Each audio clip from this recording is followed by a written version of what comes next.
Bonjour à toutes et à tous et bienvenue sur cette nouvelle vidéo. Nous connaissons tous l'importance de l'argent dans la vie de tous les jours. Nous travaillons pour l'avoir et nous le dépensons dans l'achat de biens et services. Que ce soit pour le fonctionnement d'un ménage ou d'une entreprise, l'argent est omniprésent dans la vie quotidienne. Mais que se passe-t-il si pour le même produit ou service, on se retrouve à dépenser un peu plus qu'auparavant? C'est-à-dire si votre pouvoir d'achat baisse de façon importante et prolongée due à une hausse généralisée des prix.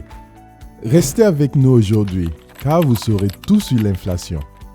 Dans un premier temps, nous apporterons une définition assez simplifiée de l'inflation.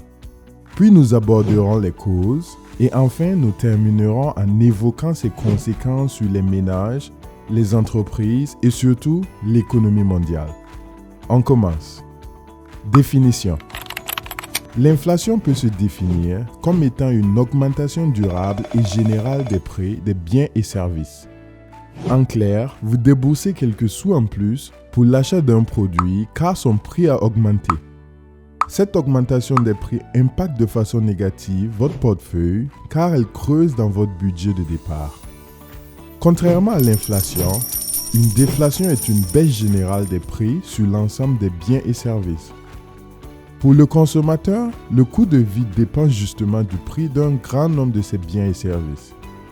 Il doit avoir une corrélation entre son budget et ses dépenses. Savez-vous qu'il existe plusieurs types d'inflation? Eh bien oui, restez avec nous tout au long de la vidéo pour en savoir plus.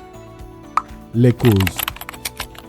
La confrontation entre l'offre et la demande peut être utilisée comme piste d'explication sur l'augmentation du prix d'un bien ou d'un service spécifique.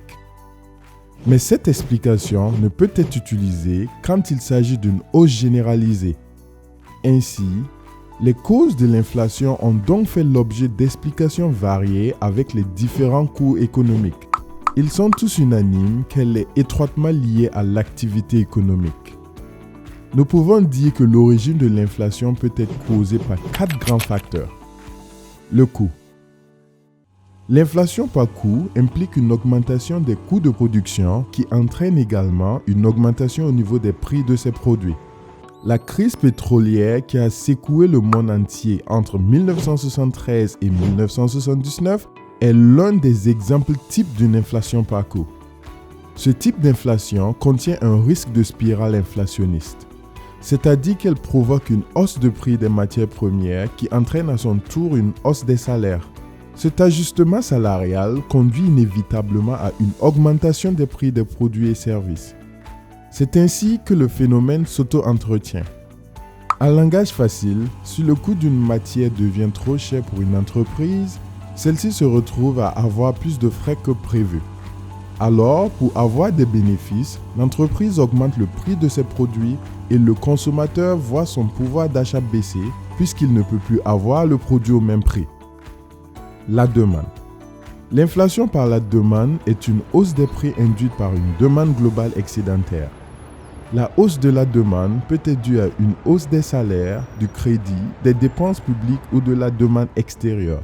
L'offre peut également se réduire à cause d'une pénurie de matières premières, d'énergie, de main-d'œuvre qualifiée ou de l'absence de capitaux. Keynes, via la théorie keynésienne, a mis en évidence ce phénomène et a fourni comme exemple l'économie de guerre. Il explique qu'en temps de guerre, les facteurs de production sont orientés vers l'armement et l'offre globale des biens de consommation se réduit, entraînant une hausse de coûts. La monnaie. Les théories monétaristes ont développé le concept d'inflation par la monnaie. Pour eux, la hausse des prix est due à une émission de monnaie trop importante et non corrélée à l'évolution du volume de la production. Dans telle configuration, la monnaie perd alors de sa valeur. L'inflation par la monnaie est souvent due à la volonté d'un gouvernement en déficit d'augmenter sa liquidité et cela comporte un risque d'hyperinflation que nous aborderons dans les conséquences. L'inflation par la monnaie est donc un excès de création monétaire. Elle est alors alimentée par un excès de demande et par la dépréciation du taux de change.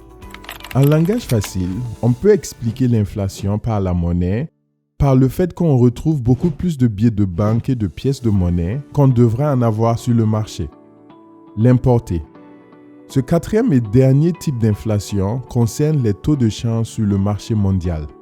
L'inflation importée est la dépréciation du taux de change d'une monnaie par rapport aux principales devises mondiales comme la livre sterling, le yen, le dollar et l'euro. Le coût des produits importés connaît une augmentation. Cette inflation se répercute sur l'ensemble des secteurs de l'économie. Elle affecte essentiellement les entreprises et les ménages. Ce phénomène peut être lié à une importante augmentation des coûts des produits sur les marchés mondiaux. Toutes ces inflations ont donc conséquences sur la qualité de vie des consommateurs et le fonctionnement des entreprises. Les conséquences. Que l'inflation soit trop forte ou modérée, elle aura des effets néfastes sur l'économie. Elle dégrade la compétitivité des prix entre les produits fabriqués sur le territoire par rapport à ceux conçus à l'étranger. Les entreprises voient l'ensemble de leurs activités réduites, la baisse du pouvoir d'achat des ménages et surtout une hausse du chômage. Cette course infernale sur la hausse des prix crée une incertitude sur l'ensemble du système économique. En plus de l'inflation forte qui crée un déséquilibre économique, il y a l'inflation modérée. L'inflation modérée. Contrairement à l'image que vous avez de l'inflation, une hausse régulière mais modérée du niveau général des prix est l'objet principal des politiques monétaires conduites par les grandes banques centrales. À un niveau modéré, l'inflation reste avantageuse. Pour les ménages, une inflation modérée incite les ménages à faire du placement avec l'excédent de leur liquidité plutôt que de les conserver sur leur compte bancaire. Une inflation modérée contribue donc à assurer l'équilibre entre le niveau d'épargne et le niveau de l'investissement. Pour les entreprises, une inflation modérée permet aux entreprises d'anticiper sur la hausse des prix à moyen et long terme.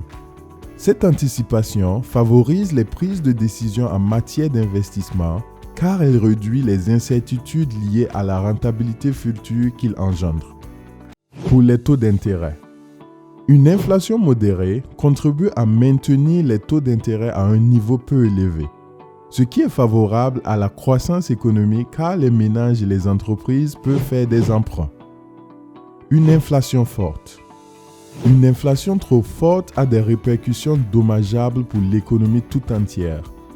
Elle peut être le signe d'une crise économique. Certains pays comme le Brésil ont déjà connu l'hyperinflation avec une hausse des prix excessivement élevée et incontrôlable dans les années 1990. Les conséquences d'une inflation forte sont visibles sur plusieurs niveaux. La compétitivité. On constate une dégradation de la compétitivité des prix et produits. En effet, les produits fabriqués localement deviennent plus élevés que les produits fabriqués et importés de l'étranger. Dans cette configuration, on aura une baisse des exportations et une hausse des importations. Les entreprises se retrouvent à réduire leurs effectifs, ce qui conduit à une augmentation du taux de chômage. L'incertitude. Une trop forte inflation risque de réduire les investissements productifs et donc réduire un potentiel croissance. Elle renforce l'incertitude quant au niveau futur des prix. Celle-ci pénalise les ménages si leurs salaires ne sont pas en corrélation avec la hausse des prix. Ces dernières subissent alors de plein fouet une perte de leur pouvoir d'achat. Mais contrairement à tout ce qui a été énuméré sur le cas d'une inflation forte, elle reste très favorable aux emprunteurs. Ces derniers voient le niveau de leur dette diminuer. Par contre, elle pénalise les créanciers pour les raisons opposées. En résumé, l'inflation est une hausse progressive des prix au fil du temps. Elle est très nocive pour le pouvoir d'achat des ménages et perturbe le dynamisme des entreprises. Les banques centrales et les politiques économiques arrivent grâce à une discipline monétaire et à un système anti-inflationniste à freiner sa propagation. Et voilà, c'est tout pour aujourd'hui.